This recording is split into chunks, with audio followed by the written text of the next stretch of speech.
I don't have my intro here.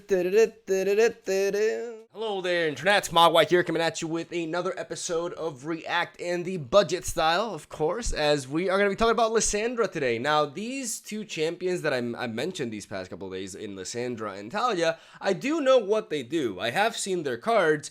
I don't remember everything by any means. In fact, like I don't really remember like Talia's stat line or much about her, because I saw this like as the day they were revealed, and I saw it through my phone, right? I didn't get to actually see the video, so I figured that even though it's not technically a 12-year-old reaction, it's a semi 12-year-old reaction. And why not? As I'm waiting for, new champions to be revealed, something to record today, I figured I would start like actually watching, Lissandra, and in another video Talia as well, and going over the cards and all that good stuff. These two champions left a very strong first impression on me, so I really want to actually take my time today and look at all the new Freljord cards surrounding Lissandra in Mobalytics. So that's what we're going to be doing today. First of all, we're going to watch the video that I haven't seen, and then we're going to be talking about the cards and all that good stuff. So without further ado and up rambling, let's 12-year-old this bitch. Let's do this. I will bury the world in ice. A dark cloud looms on the horizon. I love the frozen thralls, by the way. Like I absolutely adore this concept. We see 1B spawn there for 8. And this also reminds me of old school Avalanche as well, because it deals damage directly.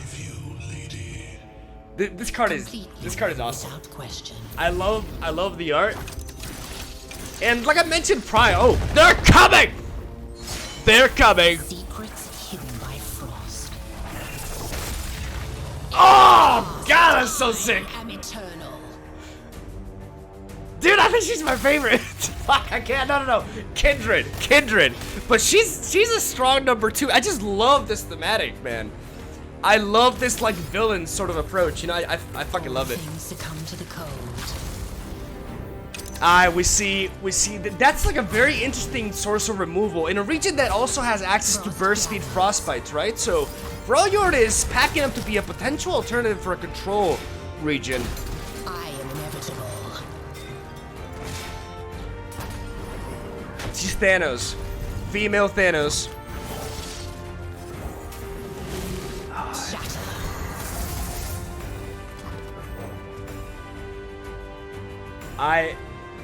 The Watcher is just like over the top. I don't know what the 11-17 stat line means. Like, I don't know why they couldn't do something more uniform, but I guess. The rule of Freljord. I love her. I love everything about this video. I love the music, and I just love the presence this champion has. I really like ice themed characters in general. There's a lot that have been very very cool in all sorts of media, right? Like I like obviously Iceman from X-Men, but as time has passed, we've seen like all sorts of really neat characters in different lores with this kind of ability, and I really like what Lissandra represents. She's like this villainous sort of like ice queen, right, that spawns all these huge minions, and I really like the fact that they're utilizing landmark. I feel like with this expansion, landmarks are it's more clear what they are exactly, right? And where they've come from more than anything.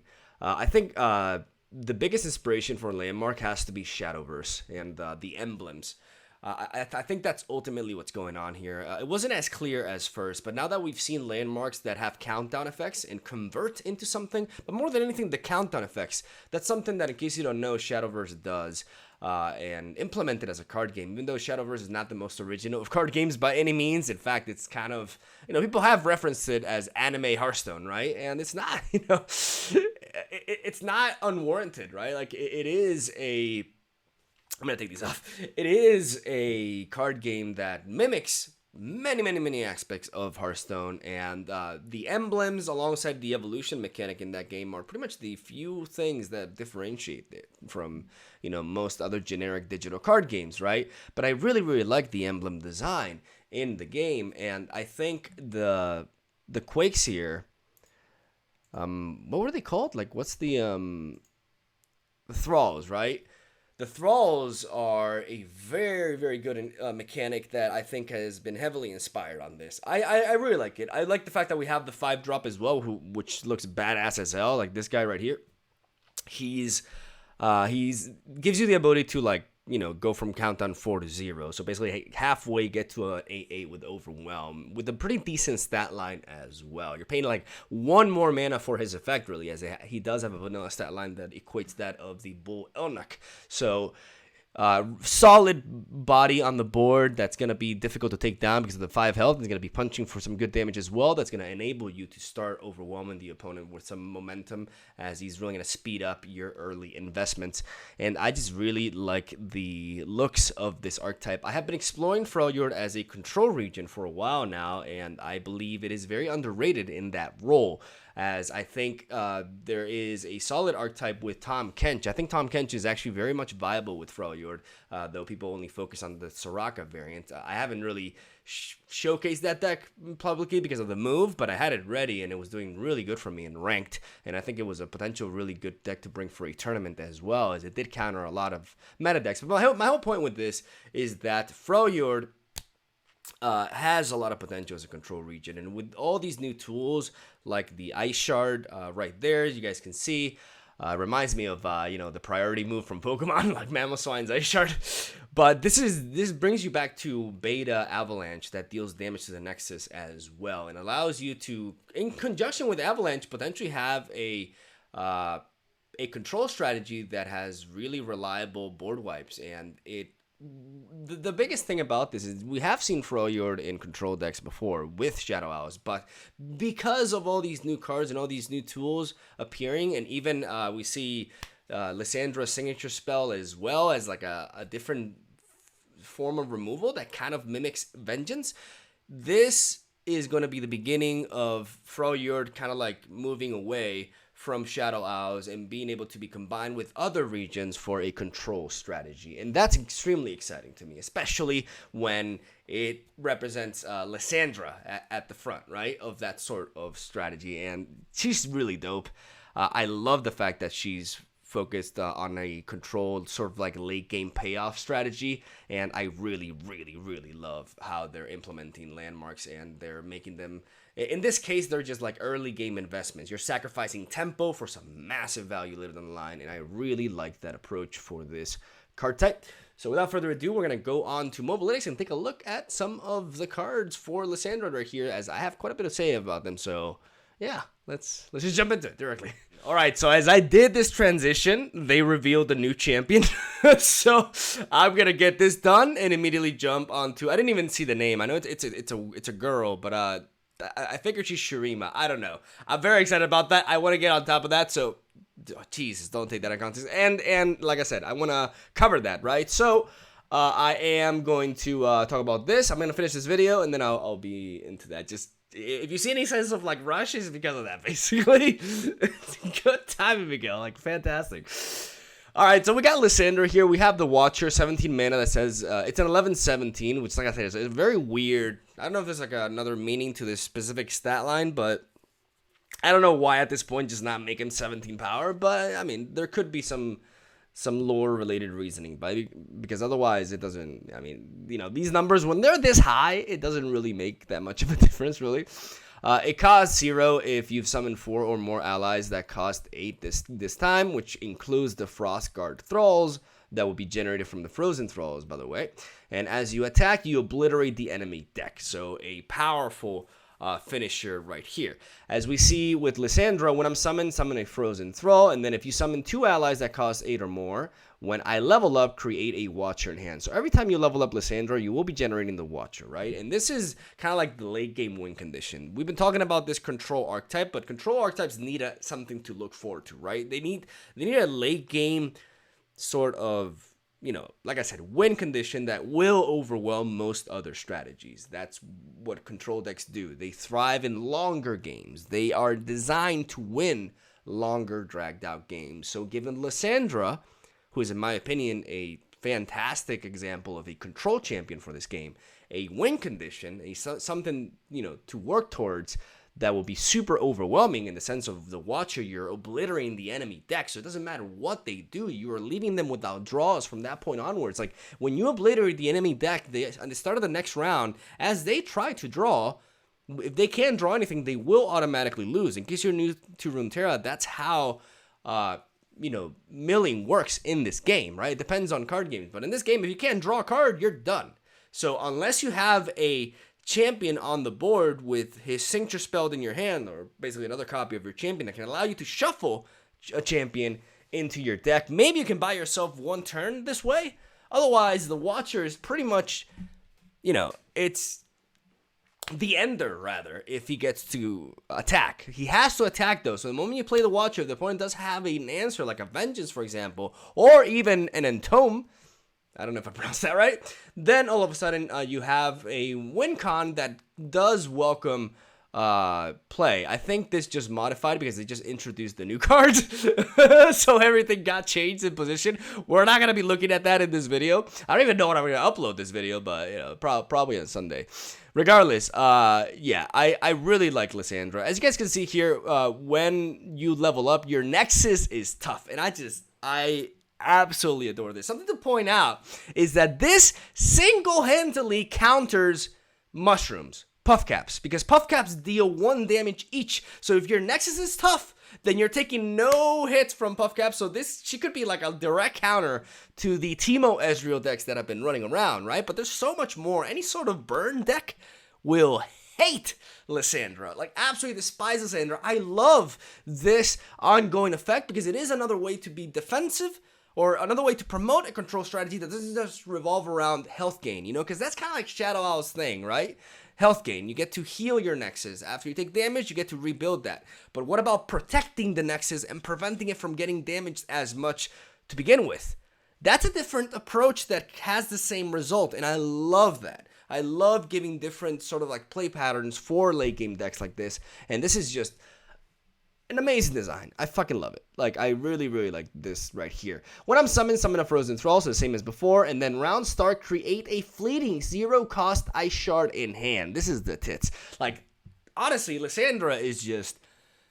Right now, it's Kindred and number 2 Lissandra. Like, this champion is so unbelievably dope. I'm kind of upset that I did not get to react to her the day she came out, because I would have fucking lost my mind, man. I gotta watch out with the amount of F words that I drop, because if I do too many, I get my videos demonetized. So I gotta become PG Mogwai, for a better future for all. Entomb is a very neat source of removal that I like I mentioned prior, can enable Freljord control archetypes to separate a little bit, move on from Shadow Owls, right? And that's extremely exciting. Entomb allows you to remove something cleanly by obliterating it, so you're not triggering any last breath effects or anything like that. And then if you have landmark removal on top of that, so combining Freljord with a region that can deal with landmarks relatively easily, examples are like for example, Noxus or Piltover. Those are 2 regions that deal with landmarks pretty well with Scorched Earth and Aftershock. All of a sudden, you have a card that can, remove something upon, at fast speed, in a clutch sense. And then later down the line, when you have a bit more mana to spare, you can use your landmark removal to make sure that whatever was obliterated with Entomb does not come back, right? You can also combine Entomb with some summoning effects potentially and use this on your own unit and then have that unit re-summon itself, right? I'm not sure if there are any summon effects that are as powerful as this that will warrant this sort of combination. I mean, the one that comes to mind is Rekindler, right?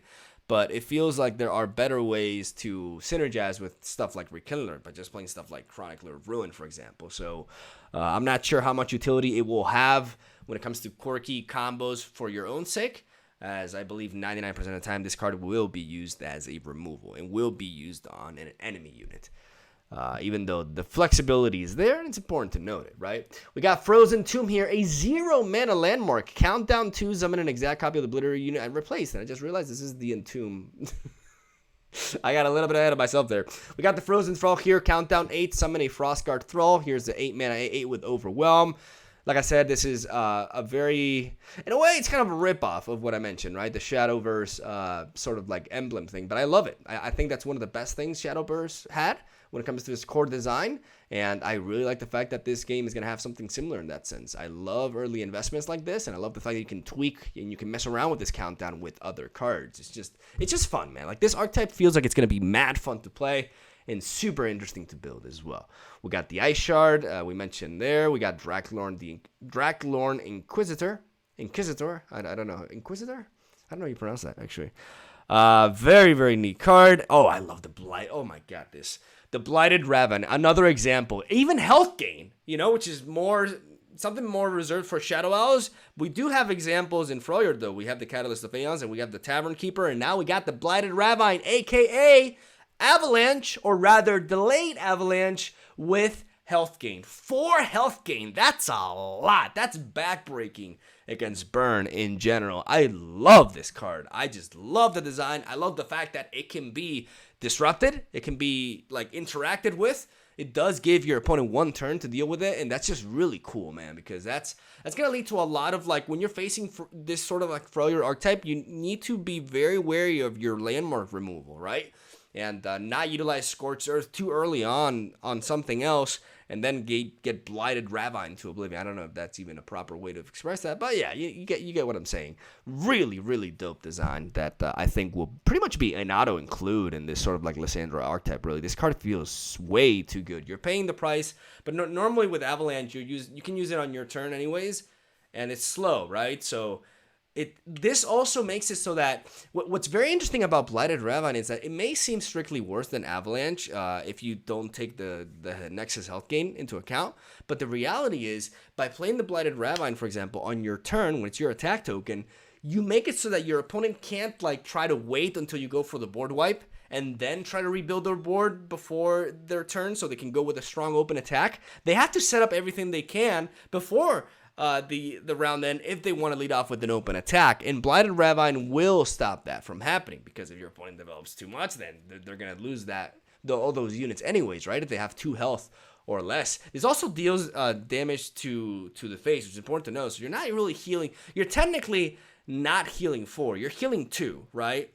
But you're dealing 2 damage to the opponent. So that's also important to know. It's not as efficient as this card is more aggressive than it could have more defensive potential, but I like the fact that it doesn't, basically. So yeah, really interesting card in that sense. Gonna lead to very intriguing decision making, and I love this design. I've been talking a lot about this card, but I just really, really like it, and I wanted to clarify that. We got 3 Sisters 1-minute burst speed spell that says create a fleeting flash freeze, Fury of the North, or Entomb in hand. This is this is Freljord's own create spell. I love it. I love that we're getting stuff like this outside of Piltover and Targon. I really dig it. These are really good cards, too. This is a pretty decent, you're paying 1 mana, right? So there is a tempo sacrifice there, but the flexibility is really powerful. And we've seen how strong being flexible can be for a card, right? Like Twist of Fate, for example, because he's to be the best champion as of right now. And that's due to his flexibility. And this is the same, Flash Freeze is a very powerful defensive spell, but you can also get Fury of the North to preserve one of your units from damage or allow you to push for more. And, in a pinch, you can just go for an Entomb and just remove something unique gone for the board for 2 turns. I love this card. And definitely see this card being very, instead of, now you don't need to play Flash Freeze anymore in specific decks in which you want to have that utility. You can run 3 Sisters instead. I really like it. Cold Resistance, get an empty mana gem and grant an ally +2 health. So kind of like a worse version of Catalyst of Aeons most of the time, but what needs to be said is that it doesn't matter if it's a worse version. It's an extra copy of Catalyst of Aeons. Now, certain ramp decks could potentially even be running a full set of Catalyst of Aeons and Cold Resistance for guaranteed early ramp. Now, is this smart? Is this correct? I don't know. There may be too many. There may be a case in which you can't really run too many of these spells because they kind of stack up and they become a little bit what's the word that I'm searching for here? They kind of become a little bit they provide you diminishing returns, right? Having too many of these back to back, at least to a point where, you know, you're already enlightened, you have done your ramping, and you're still drawing cards like these. And the secondary effects are very minimum, right? They're worth, you know, 1 mana at best, with granting +2 health, or, you know, 3 health gain from Catalyst of Aeon. So I don't think it's that big of a deal that Freljord is getting even more ramp at 5 mana, and I think this is gonna be a bit of a test for deck builders as well to find exactly the right number of 5 mana ramp, you know, burst speed spells to incorporate onto their, you know, late game Freljord deck. So that's basically all the cards that we have here for Lissandra. I really love this Freljord package. Shadow Owls and Freljord have been very impressive with this reveal thus far. I'm not even going to be talking about Shurima yet because there's so much to say about Shurima. But when it comes to like reinvigorating other regions, I'm very happy about what we're seeing up until now. Like even Demacia has some really cool stuff. Like honestly, like I just really like most of the cards that I'm seeing, and I'm super excited to see like what else we get, and then also like what Shurima's overall identity becomes as well, which is looking to be really interesting, because it's not just about the region itself. It's like how exactly is the region going to combine with every other region, right? And I don't know, it makes me really appreciate this format in Legends of Runeterra from a card game perspective, right? Like the fact that you can mix all regions, and not have a card game that you just build with one region, you know, because I've played a lot of them, right?